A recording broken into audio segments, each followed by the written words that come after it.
Good morning, class, and welcome back. Today, we are going to do part two of product chemistry, ingredients, and product selection. So let's go ahead and jump right into the lesson. So this slide, we are going to get into ingredients that help to lighten dark spots or lighten hyperpigmentation on the skin. So some examples of what ingredients will help do that to your skin are hydroquinone. That's probably one of the most controversial ingredients that we will have on the market. Some people will say it's good for you, and some people actually ban it from their products. I live over here in England temporarily due to the military, and they actually have banned the use of hydroquinone in majority of all of their products. So some of the products that I love using back in the States, I can't even use here because it's illegal. Not saying that hydroquinone is a bad ingredient or it will harm you, but if you use it for longer than what it's intended to be used, it can cause harm. My rule of thumb is just 6 months on, 6 months off. And then once you are in your 6 months to come back on, maybe you can try a weaker dosage of hydroquinone. Or sometimes what I like to do with my clients, I'll have them do 6 months of hydroquinone, 6 months off, 6 months of kojic acid, 6 months off, so on and so on. Okay? We also have vitamin C. Vitamin C is one of those ingredients that just does it all. It lightens the skin, it brightens the skin, and it helps to tighten the skin as well. Okay? We also have a licorice root, bearberry, and we also have our alpha hydroxy acids and our beta hydroxy acids because that actually helps to slough off the dead skin so that we can have a fresher, newer appearance over a period of time. So now we're going to talk about the delivery system. How do these ingredients actually make it into our deeper layers of skin? Well, they have a delivery system.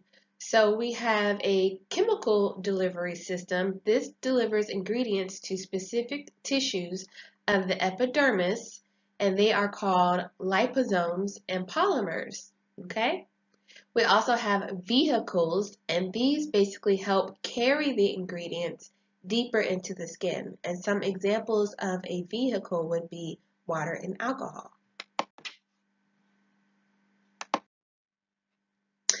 A little bit more about liposomes and polymers. Liposomes, these actually encapsulate the ingredients and they target delivery to specific tissues. Usually it's the dermal layer. And it has a controlled release system. So sometimes when you get a product and it tells you just to use it 2 or 3 times out of the week, it usually has some type of liposome that helps to slowly release the ingredients into your skin over time instead of it just being applied to your face and then all of the ingredients are exposed to the atmosphere and they oxidize. Okay? We also have polymers. These are advanced vehicles. They release substances at a microscopic level and they are also called microsponges. Now we're going to talk about polyglucans and beta glucans. What do these do? They help to strengthen the immune system, they help to stimulate the metabolism of your skin, and they are derived from yeast cells. So now we're going to talk a little bit about peptides. I love peptides because whenever I see this ingredient inside of a product, I know for sure that my clients are going to get great results from using that product. So what is a peptide? A peptide is basically a chain of amino acid used to slow the rate of free radical damage. So in layman's terms, it basically slows the signs of aging. It also aids in collagen production in the skin, and we all know that collagen keeps our skin nice and smooth and bouncy. So that's what we all want. We all want to look like we're 21 forever.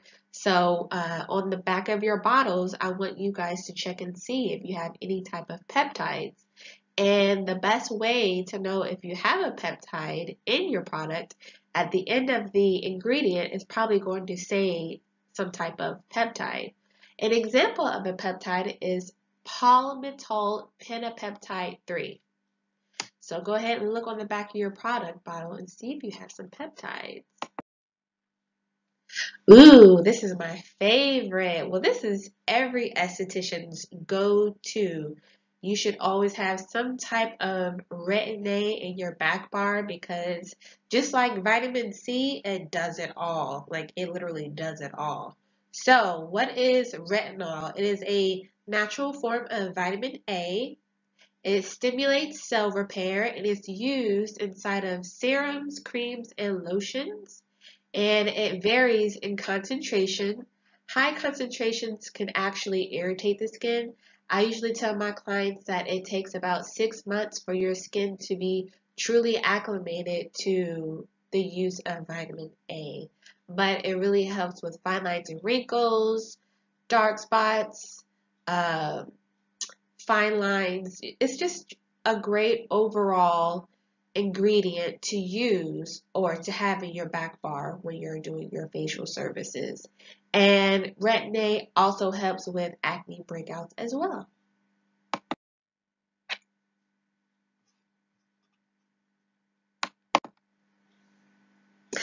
So now we're going to talk a little bit about aromatherapy.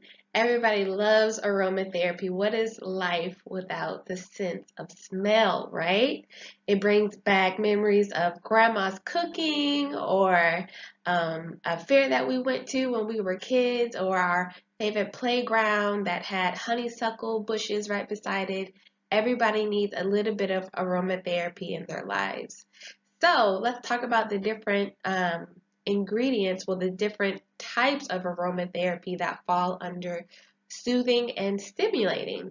So if you have a client that comes to you and she has had a long week and she's trying to relax, some examples of aromatherapy that you could use with her is primrose, jasmine, and ylang ylang. And on the flip side, if you have somebody that wants to be re-energized or stimulated, you can use lemongrass, orange, eucalyptus, or lemon, and that will basically pop them right back up where they need to be. And something that you need to know for state board is that the olfactory system basically goes hand in hand with aromatherapy, okay? It all deals with your sense of smell. So, what are antioxidants? Antioxidants are basically a team of workers that have this big bag of electrons and they go inside the skin and basically all of the other atoms that are imbalanced, they basically throw out all of these electrons so that the atoms can become realigned or rebalanced so that there can be less turmoil inside of your body and inside of your skin. So basically, in a nutshell, antioxidants help to prevent premature aging. So where do antioxidants come from? They come from fruits and brightly colored vegetables.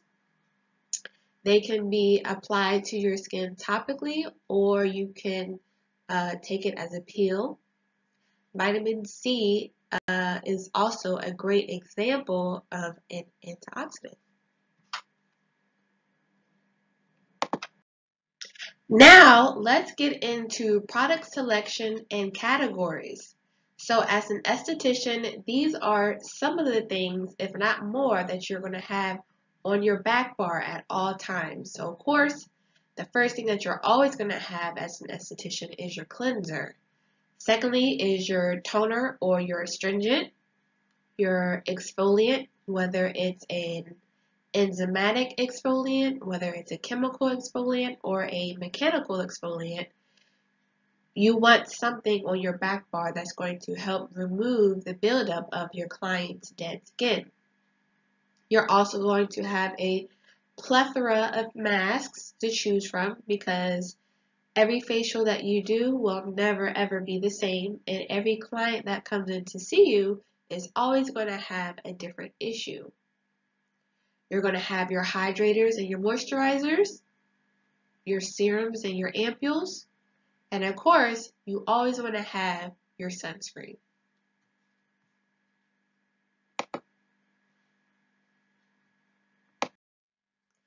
Okay, now for cleansers, these will come in so many different shapes, sizes, forms, and textures. You want to make sure that you use your cleanser twice a day, and it's usually your client's first step in their at-home regimen.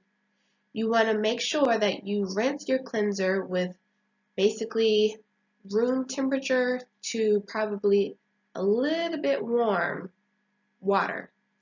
You want to make sure not to strip your skin's natural acid mantle because that's what keeps our skin nice and healthy and protected.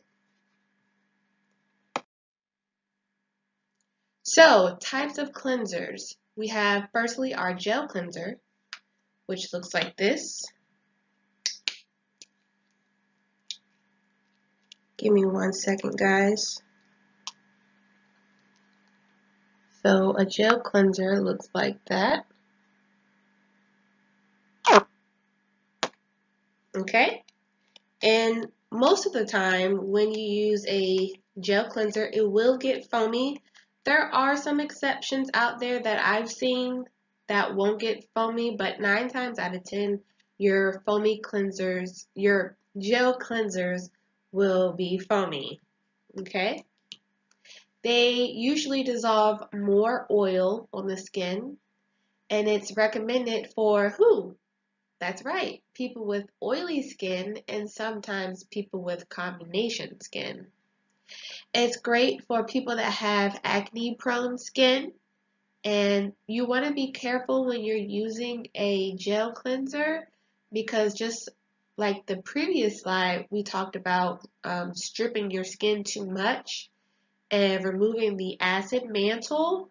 Sometimes people that have oily skin, they can cleanse their skin way too much and they think that they're doing their body good when actually it backfires and their skin ends up producing more oil because the acid mantle is no longer there to tell their body, okay, your skin is in homeostasis, so you're good. You don't have to produce more oil.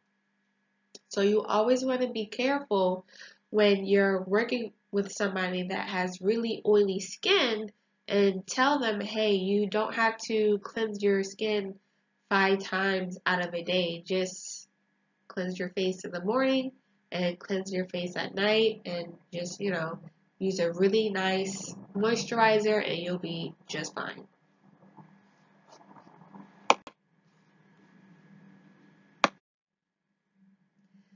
So now we're going to talk about cleansing lotions, and I have an example of a cleansing lotion, okay? And it usually looks like that on the skin. It's really thick, and it won't get foamy. And this is really good for people that have sensitive skin, dry skin, combination skin, even people that have oily skin, believe it or not, because it still removes the right amount of oil and impurities from your skin without stripping the acid mantle.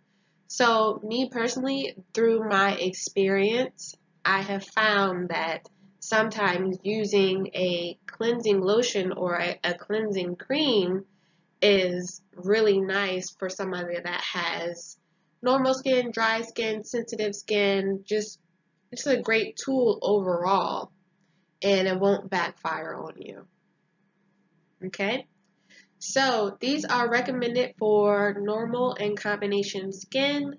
Milky lotion cleansers have a perfect blend of oil and water. It does not strip your skin's natural oil or the pH, and other calming and soothing ingredients are usually added to your cleansing lotions. So now for your cleansing creams. And your cleansing creams are basically like your cleansing lotions, but they're a lot thicker, okay?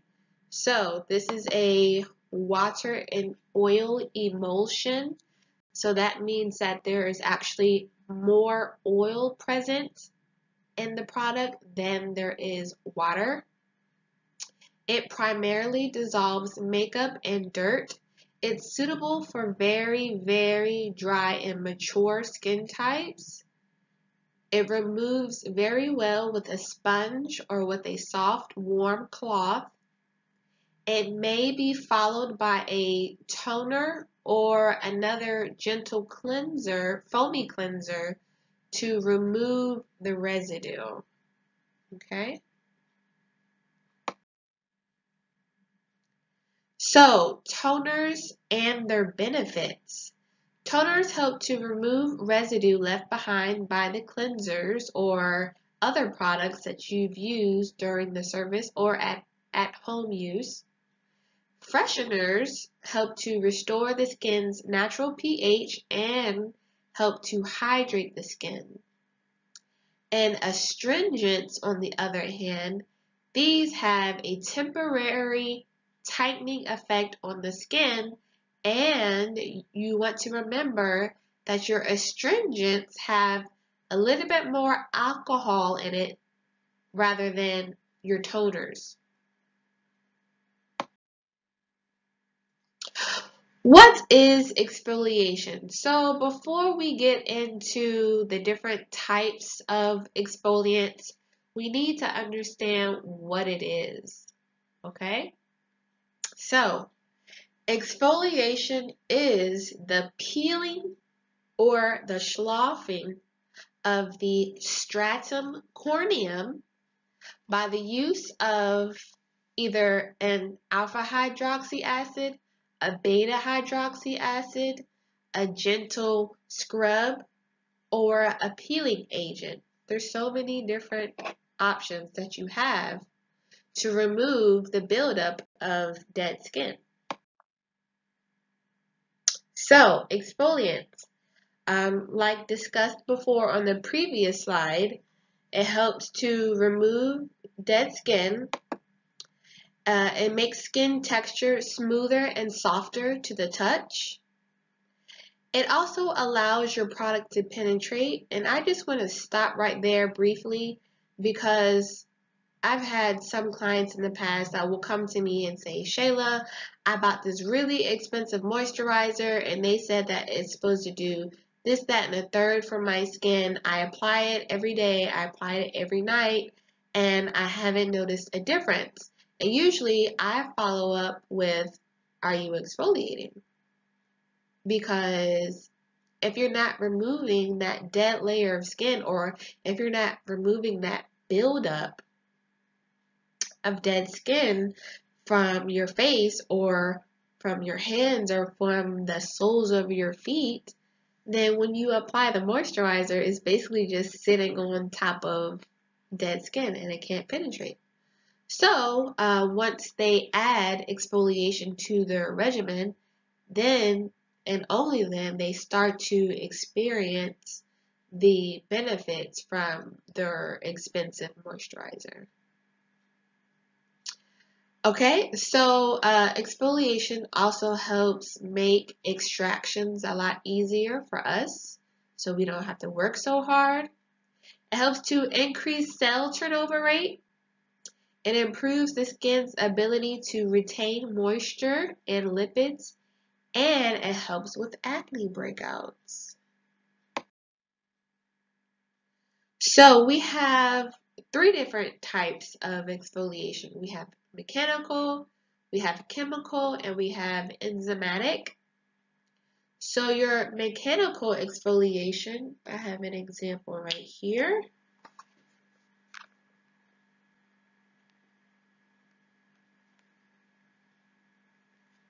And it's kind of like your body scrubs. Okay. And so with your mechanical exfoliants, you are physically rubbing the scrub across the face to remove the buildup of dead skin. So some examples of a mechanical exfoliant would be polyethanol beads, jojoba beads, ground nuts, grounded seeds, cornmeal, and oatmeal. And you also have your microdermabrasion crystals that you basically put inside of your microdermabrasion machine. You can actually use those crystals inside of your cleanser and it will turn into like an exfoliating cleanser. Okay? And you also have your scrubbing machines as well. So now we're going to move on to your chemical exfoliation, and that would be your alpha hydroxy acids and your beta hydroxy acids. And so with your chemical exfoliation, you are not basically rubbing anything into the skin. You apply it and it gets to working instantly. Okay? So what happens when you use a chemical exfoliant? Well, it helps to loosen the desmosomes. It helps to loosen the bonds between the cells in the stratum corneum. Okay? So some examples of where we get our alpha hydroxy and our beta hydroxy acids from. Our alpha hydroxy acids come from sugarcane, which is known as glycolic acid, milk, which is called lactic acid, apples, which is also known as malic acid, grapes, which is tartaric acid, and we have lemons, which is citric acid. Okay? And we also have our beta hydroxy acids, and these acids come from willow bark, and those are known as your salicylic acid. So when these are applied to the skin, it creates a controlled wound to the skin, and it basically loosens up the stratum corneum to the point where it increases cell turnover rate, and the dead skin will eventually fall off over the next 7 days, and then over a series of treatments, you'll notice that the dark spots will start to fade away, and you'll notice that the buildup of dead skin will start to soften. Lastly, we have our enzymatic exfoliants. These actually dissolve keratin proteins on the surface of the skin. And usually your enzymatic exfoliants will be paired with steam. Not all of them are paired with steam, but some of them are to help activate it. These create softer, smoother appearances to the skin. They enhance hydration levels of the epidermis, and it comes from all types of fruits and veggies. So some of the most popular ones are pumpkin, pineapples, and mangoes.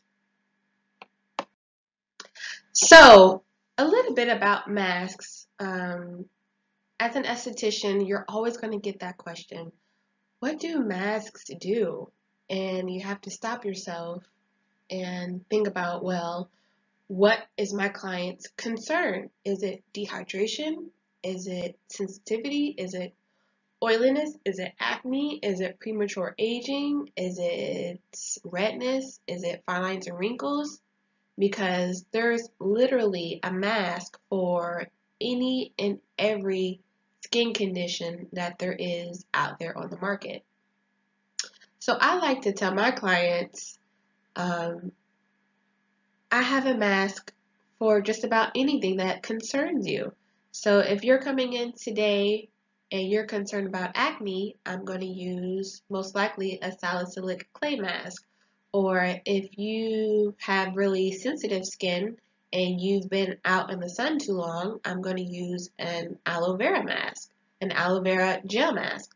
So it just all depends on what their current concerns are or what their future goals are. Okay?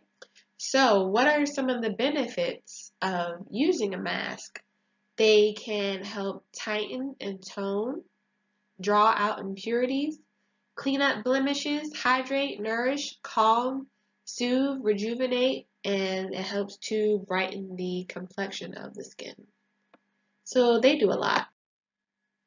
So we have different types of masks. We have our non-setting gel masks.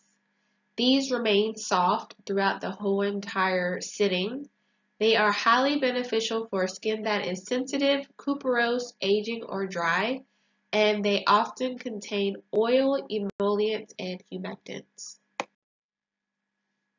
Clay masks, these help to draw out impurities. They stimulate circulation and they temporarily contract the pores. You always want to educate your clients on pore size. There are a lot of products out there on the market that will guarantee smaller pore sizes in 24 hours, but your pore size is hereditary. So there are some products that will temporarily shrink the size of your pores, but after about 48 hours, your pores are going to retract back to what they're used to. Technology and science has come a long way, I will say, and there are some laser treatments out there on the market that will permanently shrink the size of your pores, but usually those treatments are pretty expensive and they are a little risky. So always educate your clients about pore size. They contain clay, kaolin, bentonite, and silica.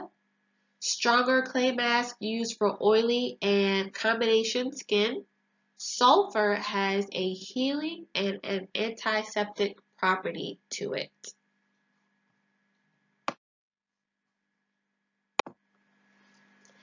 So, algae and seaweed masks are great for detoxing the skin. They can come in a powder form and they're usually mixed with water, and sometimes you can mix in a serum with it as well. That's what I like to do during my facials.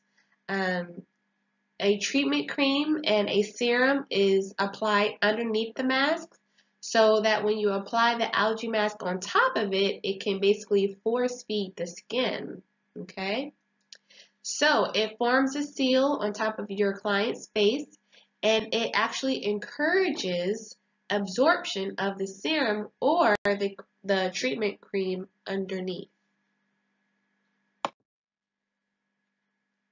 We also have our moldage masks. These are also known as thermal masks because they contain gypsum crystals, and when they are activated with water, you can actually feel heat because there's a chemical reaction that's going on. So when you apply a moldage mask, usually you're going to mix it inside of a rubber bowl with a wooden stick. You don't want to use your fan brush because it's going to eat it up. Trust me, I made that mistake before in the past. And you can usually put a gauze underneath the moldage mask so that it can come off a lot easier. And another good tip is to put a serum underneath a moldage mask because the heat will actually push in the serum. We also have our paraffin masks. These are used to warm the skin and to promote penetration and circulation. It's beneficial for people that have really dry, dehydrated, and mature skin. It helps, the heat helps to nourish the skin, okay? And it helps to penetrate the mask even deeper, just like the moldage mask. The best way that I like to do a paraffin mask, I like to grab the facial gauze with the eyes and the mouth cut out. I like to hold it on both ends, holding it up, and then I'll dip the whole gauze inside of the paraffin, and I'll take it out. I'll make sure that it stays separated so nothing sticks together, and I'll dip it about 2 more times, and then after that I will transfer the whole sheet onto the client's face, and then that's how I usually like to do my paraffin mask. You can also apply the mesh gauze to their face clean, and then you can use a painter's brush and go back and forth between the paraffin and applying the paraffin to the face until the whole face is covered. So there's different ways that you can do a paraffin mask. So probably on your next class, you guys should get together and make your own mask. Make it fun, make it interesting. Because if you really think about it, where are we getting all of the ingredients from our products anyway? That's right, we're getting them from our fruits, and we're getting it from our veggies and milk and honey and, you know, so on and so on. So for your next class, I would definitely recommend you guys come together and bring different foods and bring different vegetables and mix it all up and make your own mask. Me personally, I like to do honey and brown sugar as my exfoliant, and I like to do an oatmeal mask mixed with honey as my mask because it's soothing and hydrating all at the same time. So try it out. Okay, so the thing with estheticians, we tend to forget to treat the eyes. We put so much energy and we put so much emphasis on the rest of the face and the décolleté and the neck, and we forget about the eyes. So that's usually where you see the first signs of aging is around the eyes. So eye creams usually help to protect thin, delicate skin around the eyes. There's usually firming ingredients found inside of your eye cream or serum or gel, and they are usually used to help prevent fine lines and wrinkles and also puffiness. An ingredient that I look out for when I'm trying to retail an eye cream is caffeine. If I see that an eye cream has caffeine in it or some type of coffee, I know that it's great for depuffing the eyes, and that's usually one of the biggest concerns that I get is how do I get rid of the puffiness underneath my eyes? So ampules, these are small sealed vials containing a single application of highly concentrated extracts in a water or oil-based container. So whenever you are about to open a glass ampule or a glass serum, you want to make sure that you have your gloves on, and you want to make sure that you have some type of tissue or cotton round, and you want to make sure that you basically apply that on top of the ampule and then you pop it that way. You never want to pop an ampule just with your bare skin because you could cut your finger, and I have done that a couple times. So just be careful. So serums, serums are a lightweight liquid with a highly concentrated active ingredient on the inside, and usually the ingredients that you'll find inside of a serum are hyaluronic acid, That's usually number one. Vitamin C, and sometimes you'll see glycolic acid. So serums are formulated to penetrate deeply into the skin to deliver these key ingredients, okay, which are the ingredients that you see above. So how do you apply a serum? So when I talk to my clients, I usually tell them, okay, you have your serum right here, and you're going to open it up like this. You're going to get one pipette. So a pipette is basically a full squeeze right here. So you go in, squeeze, full pipette. There you go. And what I like to do is I like to apply it just like 3 drops. 1, 2, 3. Like that. And then I basically take it and I apply it to my face like that. And then whatever is left on the back of my hand, I rub it in.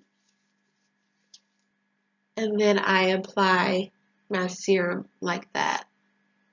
Okay? So that's just something that I do. It's something that you could adopt, but if you have another way to do it, I love to see it. Okay? So, lip treatment, sometimes you'll have clients that will ask you, well, I have really dry lips. Do you have any suggestions? You can always exfoliate the lips. A lot of people don't know that you can actually exfoliate your lips. And you can also apply products that have healing ingredients inside of them. Okay? And there are lots and lots of lip conditioners out there on the market today. And there's also lip treatments that have collagen to help plump the lips.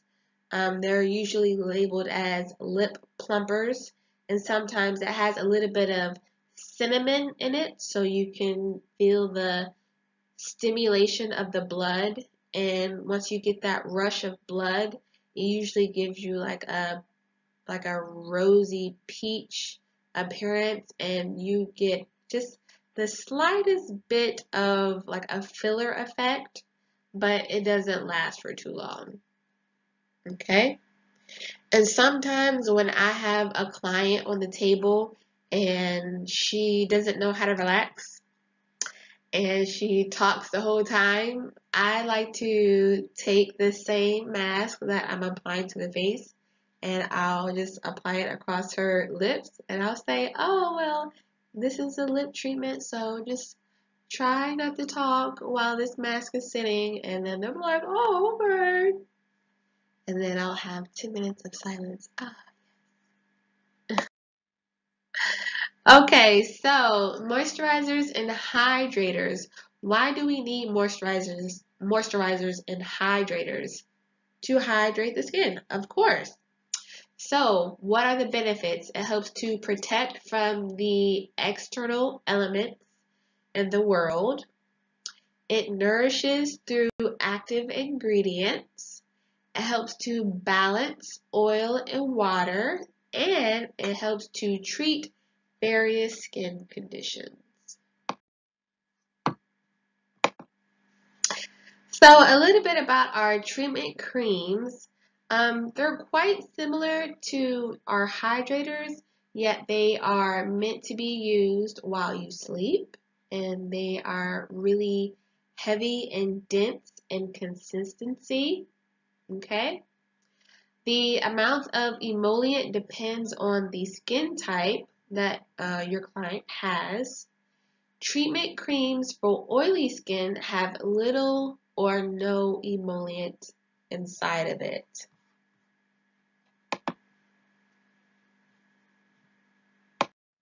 Sunscreens. Why do we need to use sunscreen? Well, as we know that the sun is the leading cause of skin cancer, and it is basically one of the biggest free radicals for our skin, which causes premature aging. It also is the reason for hyperpigmentation, freckles, and free radical damage. So our UVA rays, these are the longest ones, and they cause premature aging. So if you're trying to remember which rays are for which, UVA is for aging and UVB is for burning. Okay? Sunscreens can both absorb and reflect UV rays, and SPF refers to sun protection factor.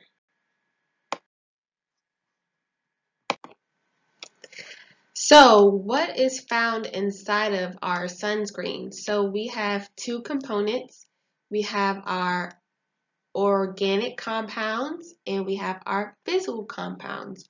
So the organic compounds help to absorb the UV rays, and the physical compounds help to reflect the UV rays. So with the organic compound, one of the most frequently used ingredients that you'll find is oxybenzone. And for your physical compounds, the most frequently one that you'll see is titanium dioxide and zinc. Ooh, I'm covering up the word, sorry. And zinc oxide. Okay. So I have a sunblock right here, and under active ingredients, I have titanium dioxide. Okay.